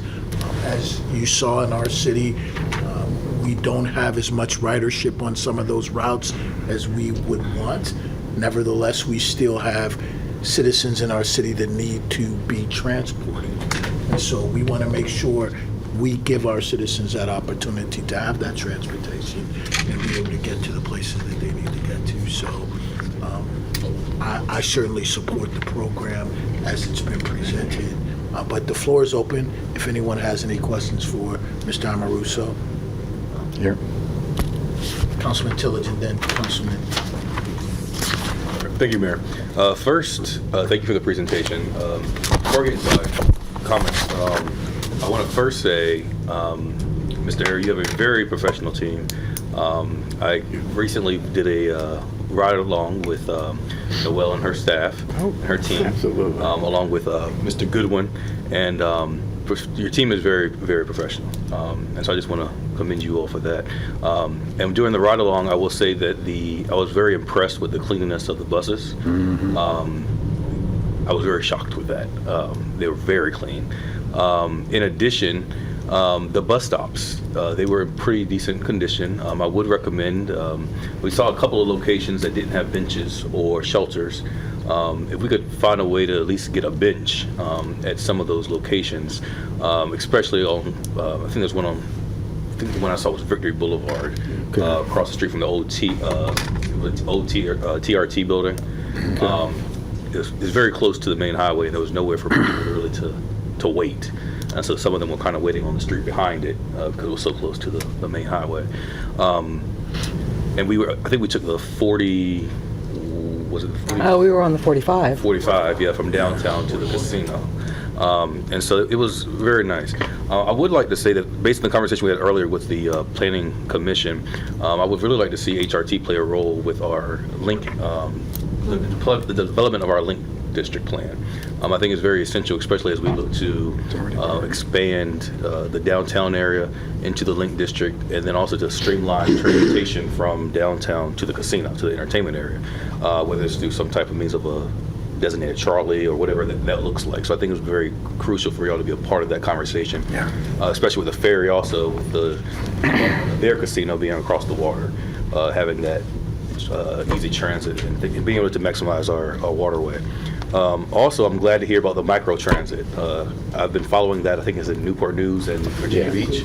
Yes. So to see that hopefully coming into Portsmouth and the Churchland area, I think that's excellent. Last thing is the pay by card and pay by tap. I think that's very transformative, especially for people riding the bus these days. Not everybody carries cash and coins, especially I don't carry exact change.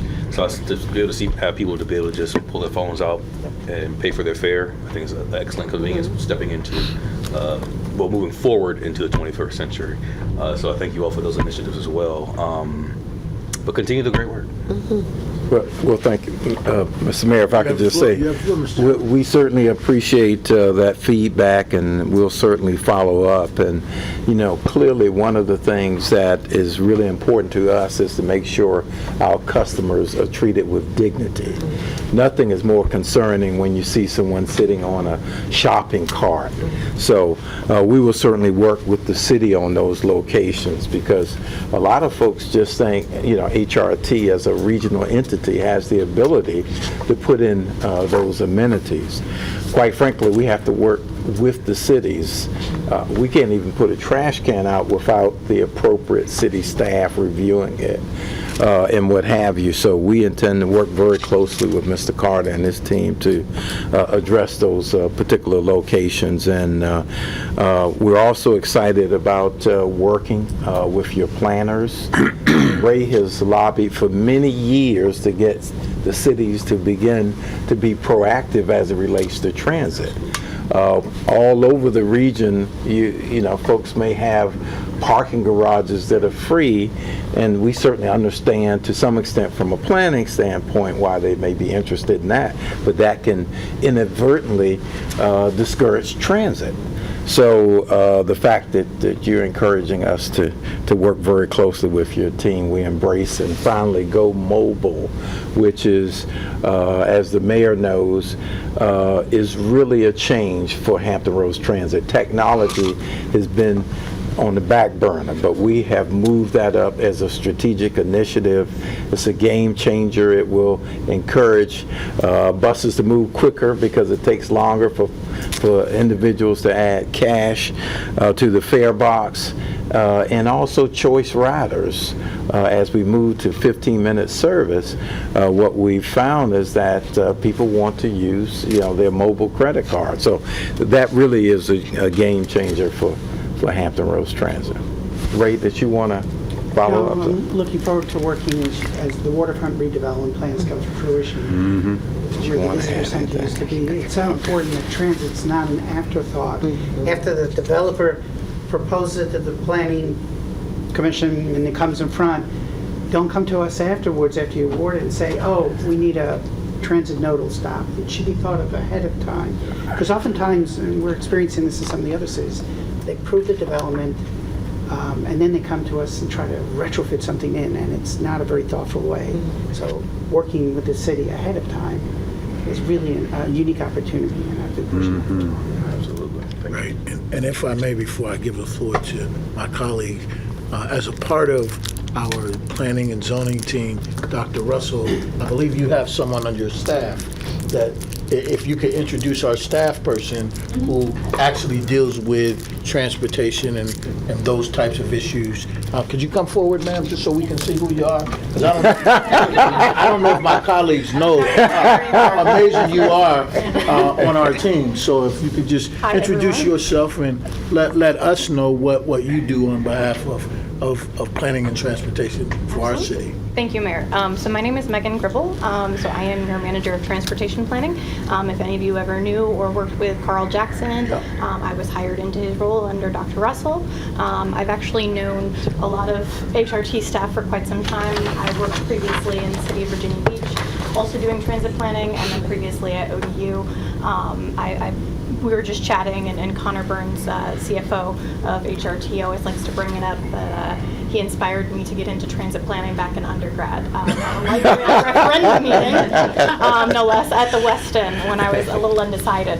So I've known the HRT main team for over a decade now, and they've got some great programs, the bus stop amenities programs that I've worked with before when I was in Virginia Beach, and of course, obviously the SOP and other recommendations. So if you ever have any questions or concerns, please feel free to reach out, and I will try to figure out who I need to reach out to at HRT, and we'll see if we can get the ball rolling on some of the things that you're interested in. Thank you. Thank you, Megan. We appreciate that. Thank you. Councilman Dodson, sir, you have the floor. Thank you, Mr. Mayor. A couple of questions. 12 routes being eliminated. I didn't see any of those mentioned in Portsmouth. No, there are none in Portsmouth being eliminated. There's a small piece of one route that serves Cavalier Manor that we're recommending to eliminate. It's a long deviation and to serve that community. It doesn't have very many bus boardings. It's 1 or 2 people a day at the stop. So, but no routes being eliminated. Second question of 3. I understand y'all are having talks about some integration with some of our military facilities, particularly Cedar Coast Guard. I'm concerned that our military, if y'all don't have the drivers, that those guys got to be 15 minutes early. And I'm concerned if we have that route, that it's the first bus that misses it, everybody's gone. And the high priority that those routes might have. The Coast Guard uses the ferry a lot. Also, we have origin destination survey information. They do use the ferry a lot, but we still have a route that goes. If you talk about the Coast Guard facility way up there in past the TCC campus, we don't have a route there today. And the only reason we don't is I can't bring on new routes because we don't have enough operators to operate what we have. Right. First, we have to streamline the network. Then we can talk about new service. Talk about new service. Just so you know, Norfolk has been begging us to have a route that serves Norfolk International Airport. Yes. People from Norfolk International Airport down to the downtown transit center where they could connect to 14 routes. I think we don't have enough operators to do that right now, which is why the SOP is so important. It gives us that. Let's talk about that. The last question, I saw you mention training. You guys are doing your own training and recruiting internally, is that correct? We have training for every bus operator that comes in, everything from learning how to talk to people, and de-escalation tactics. But we also help them obtain their commercial driver's license. We do training class, but they also have to go and get a commercial driver's license, and we can help them do that. So, and you're familiar with the programs that this young lady can tell you all about that we're integrating with the education system for the CDL? Oh. Is that right? Wait, what? Wait. I'd be interested in any program. Yes. Our Director, Chief Officer for Human Resources is looking to partner with us. I think we're picking up. We have worked with cities before the pandemic in terms of, I think we call it the Drive Now program. Yeah, but any partnerships, we'd love to follow up. The CDL program. With the schools? Yeah, with the schools. Oh, okay, sorry, I was reading a Okay, sorry. slide for you. I should have warned you. I apologize. I was reading a slide for my next question. But yes, I believe there is a program either upcoming with our new education center, or it's already in existence, and I'm not sure which way it is. And that's why I was referring to it, the expert. Yeah, we'll follow up on some of those details, so. Councilwoman Thomas, ma'am, you have the floor. You know, Councilman Dotson, now I should put you on the spot, but thank you for the presentation. This is some new information for me, so it's very helpful. And the service is called the micro transit. So that's something that's new to me and new to me understanding, and I'm not familiar with it in the other cities yet, but it's very interesting to me from a standpoint of, is this something that would be beneficial to like a younger demographic as well, like our It could be. Okay. It could be. Now, we have a student freedom pass program. That's what I was gonna go that already to. Okay. encourages students to use public transportation. Okay. Any 18 or under, they can ride for free. Get them when they're young, when they enter the workforce, they're used to using public transportation. That's a philosophy behind that. Okay. And we're not alone in doing that. A lot of properties do that as well. Okay, that's why I was going with that, with the trying to capture that demographic that are high school students that work, that do sports activities that might be late, or like I said, working late, to encourage them to maybe utilize some of our routes more. And also, if they don't have a route close, is this microtransit something they could utilize, much more cost efficient than Uber Teen? The fare is the same as a local bus fare, $2 for one. Okay. So, and it's, for the younger demographic, it'll be very familiar because it's an app-based program on their mobile device. Okay. And they're very comfortable with that. Okay, okay. I was in Virginia Beach when they introduced it there as the pilot program, and the area has expanded it Okay. considerably. So lots of teens use it. Okay, great. And they also have a customer service office for those baby boomers that want to call in too. Okay, So yes. we have We everyone. don't want to use the app. But see, I'm not pointing at anybody. that goes to the point of reaching your demographic in different ways. So great, thank you. Good point. Councilman Hughes. Yeah, thanks, Mr. Mayor. So to Councilman Dodson's point about including the military, since you have this picture up, Right. the Coast Guard base isn't inside yellow. And since you're drawing the boundaries, if you went over just a little bit, We can modify it. the It's- Coast Guard base in microtransit. Yes. And Thank you. hopefully solve that problem to Absolutely. get access to them. That's a great idea. Looking nationally at the experience, anything from 8 square miles up to 12 square miles seems to work best for these minivans in terms of coverage. So we can play with the boundaries with your city staff when the time comes. Maybe we need to So we mention make sure we that. capture the right areas. Why don't you mention that? Presentation. Thank you. Yeah, thank you. Awesome. Thank you. If I may, Councilman, we have been working really closely together with Commissioner Goodwin. He's also on our commission, and we've been working with the Norfolk Naval Shipyard on the potential for some shuttle type services like we're doing in Norfolk. That's very preliminary, but those conversations are taking place. They have the same parking challenges that Huntington Ingalls has in Newport News, that Naval Station Norfolk did, and we partnered with Naval Station Norfolk to get a circulator. Yeah, the shipyard commander briefed us a year ago and said, I don't have a parking problem, I have a walking problem. Right, okay. Parking and the ships are so far apart that the kids are spending a long time walking on their feet. Thank you. Thank you, Mr. Amoruso. Thank you. Thank you. Thank you so much. Thank you. Thank you. Appreciate Mr. it. Harrell, Mr. Spinker, thank you, guys. We appreciate you. Thank Thank you. you. Keep up the great work. Okay, thank you. Yeah, that concludes our presentation for this evening. Do you have any council liaison reports today? That's not today. That's not today, Ms. Wayne? Thank you. Is there a closed meeting We tonight? do have a closed session. Yeah. Indeed, we do. Ladies and gentlemen, we do have a need to move into closed session, and I would ask my colleague, Councilman Hugo, to please read the closed session motion. Move to go into closed session pursuant to Virginia Code subsection 2.2-3711 Alpha Aaron 6 for the purpose of discussing or considering the investment of public funds where competition or bargaining is involved, where if made public initially, the financial interests of the city would be adversely affected, specifically regarding the process for retaining a new city attorney. Second. You have a motion and a second. Madam Clerk, would you please call the roll?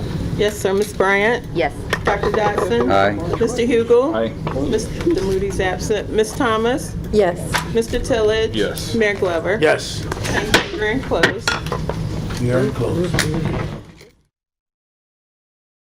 Information Act and only such public business matters as were identified in the motion by which the closed meeting was convened were heard, discussed, or considered in the closed meeting just concluded. Second. You have a motion and a second. Madam Clerk, would you please call the roll? Yes, sir. Ms. Bryant? Yes. Dr. Dodson? Aye. Mr. Hugo? Aye. Mr. Moody is absent. Ms. Thomas? Yes. Mr. Tillage? Yes. Mayor Glover? Yes. Thank you. And Councilman Dodson has another item he would like to before we adjourn. So, sir, you have the floor. Thank you, sir. I just want to say thank you to all of you for coming to the meeting Saturday. The pastors pray for Portsmouth.